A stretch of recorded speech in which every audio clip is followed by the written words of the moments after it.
आचार्य जी की तो उदारता कितनी विशाल थी कि जैन समाज के लोगों के लिए भी व्यवस्था बनाना और गुरुवर जिनसेन स्वामी के जैसे अजैनों को भी जैन धर्म की प्रेरणा देना, जैन समाज पे लाकर के स्थापित करना। धन्य है गुरुदेव की वह पवित्रतम सोच, जिस सोच के कारण गुरुवर ने नक्सलाइट एरिया में जाकर के ब्रह्मचारियों को भेज करके वहां पे हथकरघाओं के सेंटर खोले। कितनी आपको दिखाई नहीं देता बंधु, आपने देखा नहीं ना वो चीज कि जब एक महिला अपने छोटे से बच्चे को दाल भात खिलाने के लिए किसी के घर में जाकर के झाड़ू पोछा बर्तन करती है, उस महिला से पूछो कभी कि यहाँ पर करती हो, कहाँ कहाँ करती हो। 5 घरों में करती है तो वो बहुत बड़ी अमीर नहीं हो जाती। उसके घर में तुम्हारे जैसा 56 इंच का, 50 इंच का, 80 इंच का टीवी नहीं रहता, डबल डेकर वाला फ्रिज नहीं है उसके घर के अंदर। सड़े से मटके में, पुराने मटके में बच्चे को पानी पिलाती है। उससे पूछो एक बार, क्या मजबूरी है दूसरों के घरों में जाकर के झाड़ू पोछा बर्तन करती हूँ। वो बताएगी तुमको वो बात कि मेरी जब शादी हुई थी उस शादी के वक्त पिताजी ने 50,000 रुपए का कर्जा लिया था। वो कर्जा 5 साल 6 साल हो गए, अभी तक कर्जा नहीं चुका। तुम्हारे घरों में आकर के 4 घरों में 4-4 हज़ार रुपए की नौकरी करती हूँ, 16,000 मिलता है। उसमें से परिवार पालना, परिवार की रक्षा करना, बच्चों को शिक्षा देना, वस्त्र देना, भोजन देना, फिर उस शादी का कर्जा चुकाना। माथा सोच करके गर्म होता है। हम अपने यहाँ के कर्मचारी को सिर्फ कर्मचारी या नौकर समझते हैं। गुरुदेव ने दर्द देखा कि 4,000 रुपए में दिन भर लगी रहती है वो महिला। फिर सिर्फ यही काम नहीं है, इसके अलावा भी कितनी महिलाएं ऐसी हैं परिवार चलाने के लिए सेक्स वर्कर के रूप में काम करती है। कितना आपराधिक जीवन है, कैसा दास्तामय और दर्दमय जीवन है बंधु। उस दर्दमय जीवन को कभी कल्पना करो कि अपने पुत्र का पेट भरने के लिए, अपनी बच्ची का शील बचाए रखने के लिए कोई व्यक्ति अपना शील बेचती हो। लेकिन ऐसी भी परिस्थितियां जब संसार में बनती हैं, आपने तो कुछ देखा नहीं ना, आप कहां देखोगे। लेकिन गुरुवर को सब दिखाई देता था। जब बताया कि कलकत्ता के रेड लाइट एरिया में 10,000 सेक्स वर्कर हैं, आचार्य भगवंत ने हे राम क्या अनीति हो रही है। फिर चिंतन करते हुए गुरुवर कहते हैं कि वो अपनी मर्जी से तो वहां पे नहीं गई होगी, उसको भी कोई मजबूरी रही होगी। 12-14 साल की भी ऐसी बेटियां रहती हैं बंधुओं कि 14 साल की बेटी के ऊपर अपने ही घर के 3 भाइयों को या बहनों को पालने की जवाबदारी आ जाती है। वक्त से पहले जब बाप मर जाते हैं, बच्चा वक्त से पहले बाप बन जाता है और उसको दिखता है ये चीज कि मेरे 2 बेटियां 2 बच्चियां और हैं, उसको भी पालना है। तो 14-14 साल की बच्चियों को जब कोई कहीं पर स्थान नहीं मिलता, वो भी रेड लाइट एरिया में जा करके उस तरीके का व्यवसायिक जीवन जीती हैं और अपना परिवार पालती हैं और बोलती हैं कि मैंने अपराध किया, तुम मत करना, मैं अपने घर के दूसरे लोगों को इस अपराध में नहीं डाल सकती। गुरुवर देखते थे सब चीज, हर चीजों पे गुरुदेव की दृष्टि जाती थी। और ऐसे ट्राइबल एरिया में, नक्सलाइट एरिया में पर की स्थिति और परिस्थिति दोनों सुधारने के लिए, मन स्थिति भी और परिस्थिति सुधारने के लिए अच्छे घरों की ब्रह्मचारिणियों को भेज करके पिंडुर की डिंडोरी के पास 18-15 किलोमीटर अंदर एक गांव है जहां पर सिर्फ आदिवासी महिलाएं रहती हैं। वो मांस खाते, शराब बनाते, बेचते, इस तरीके के काम करते, परिवार का पेट पालते। आज 1200 महिलाएं सुबह नमोकार मंत्र पढ़ती। मांस का त्याग है, शराब नहीं पीते, इस तरीके के व्यवसाय नहीं करते, झाड़ू पोछा नहीं लगाते। क्या करते हैं? सुबह से लेकर शाम तक एक खट खट खट खट हथकरघे की जो आवाज आती है, बीच में जिनेंद्र भगवान की जिनबिंब स्थापित किया, ब्रह्मचारिणियां वहां पूजा करती हैं। गुरुदेव का विशाल तैल चित्र बना करके वहां पर रख दिया।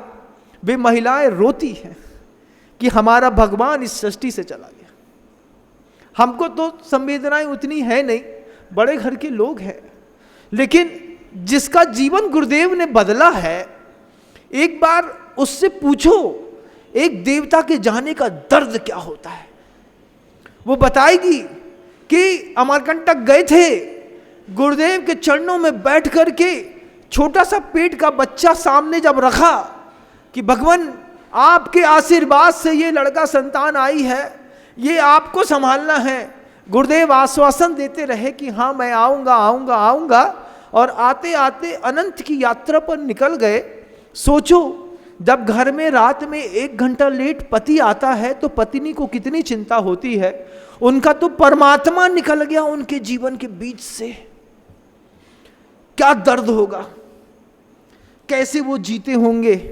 आज भी रोते हैं, नमोकार मंत्र पढ़ते हैं, और आज उनने कसम खा ली है इस बात की, 600 700 परिवारों ने, हम मर जाएंगे लेकिन कभी भी मांस भक्षण नहीं करेंगे, शराब नहीं पिएंगे, अपने बच्चों को ऐसे काम नहीं कराएंगे। सहारा किसका है? एक हथकरघे की साड़ी का। एक हथकरघे की साड़ी आप पॉलिस्टर की खरीदते हैं, बड़े बड़े घरों की खरीदते हैं, वो एक हथकरघे की साड़ी किसी का जीवन चलाती है, किसी को सेक्स वर्किंग से बचाती है, किसी को झाड़ू पोछा से बचाती है, किसी बच्ची की जान बचाती है। कितनी कीमती हो गई वो साड़ी। वो साड़ी सिर्फ साड़ी नहीं है, वो साड़ी बहुत सारे लोगों का देवशास्त्र गुरु पे विश्वास है। वो साड़ी, चाहे वो हथकरघे की साड़ी हो, नैपकिन हो, टॉबिल हो, कुछ भी हो, जब आप अपने परिवारों में हथकरघे के वस्त्रों का प्रयोग करते हैं, आपको लगता है कि सिर्फ कपड़ा पहन लिया, लेकिन आपको ये नहीं पता कि इसके कारण किसी महिला की आस्था आज भी अहिंसा पर वहाँ पर रुकी हुई है, कि एक भगवान हमारे लिए डिंडौरी के इंटीरियर एरिया में आया, एक भगवान हमारे लिए डोंगरगढ़ में आया, एक भगवान हमारे लिए तिहाड़ जेल के अंदर आया। आवेग में, क्रोध के आवेग में आकर के किसी का आपराधिक प्रवृत्तियों में आकर के मान लीजिए हत्या कर ली, आवेश 1 मिनट का, लेकिन आवेश की सजा 20-20, 30-30 सालों की।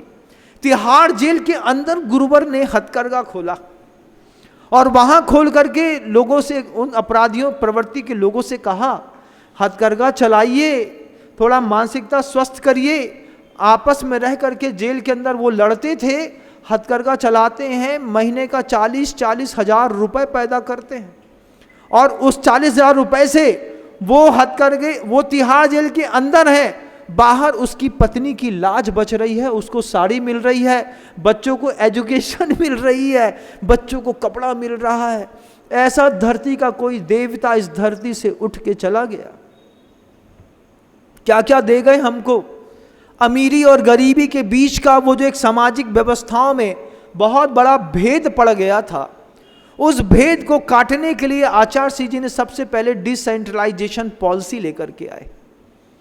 कोई भी चीज सेंट्रलाइज होती है तो एक व्यक्ति के पास पैसा पहुंचता है। गुरुदेव ने ऐसे प्रकल्प रखे, छोटा थोड़ा सही, धीरे धीरे सही, बढ़ेगा तो बढ़ते बढ़ते एक दिन बढ़ जाएगा।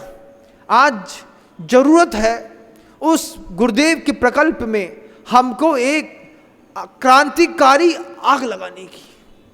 संकल्प करिए इस बात का। सोमवार को, शनिवार को, रविवार को एक दिन हथकरघा की साड़ी ही पहनेंगे, हथकरघे के कपड़े ही पहनेंगे। जब भी किसी को चीकट में कुछ देना है तो सिर्फ हथकरघा। जब कभी भी किसी को कोई गिफ्ट बांटनी है तो सिर्फ हथकरघा। हथकरघा सिर्फ हथकरघा नहीं है, उसके कारण तुम्हारे गुरु के ऊपर किसी का विश्वास जमा हुआ है। हाथ में पौधा उगाना सबके बस की बात नहीं है। गुरुदेव ने हाथ पे पौधा उगा करके लोगों को संभाला है बंधु। गुरुदेव जो करके गए, गुरुदेव का जो स्वस्थ पौष्टिक चिंतन था, गुरुदेव हमेशा कहते थे 98% लोग हैं अब व्रती हैं, कब भटक जाएं कब गिर जाएं कोई भरोसा नहीं। उनको कैसे बचाएंगे? हथकरघे का सहारा दिया। कैसे बचाएंगे? पूरी मैत्री का सहारा दिया। उनको कैसे बचाएंगे? उनके लिए नाना प्रकार के और प्रकल्प खड़े किए, उनको जीवंत किया। बीना 12 में शांतिधारा दुग्ध योजना जोड़ी।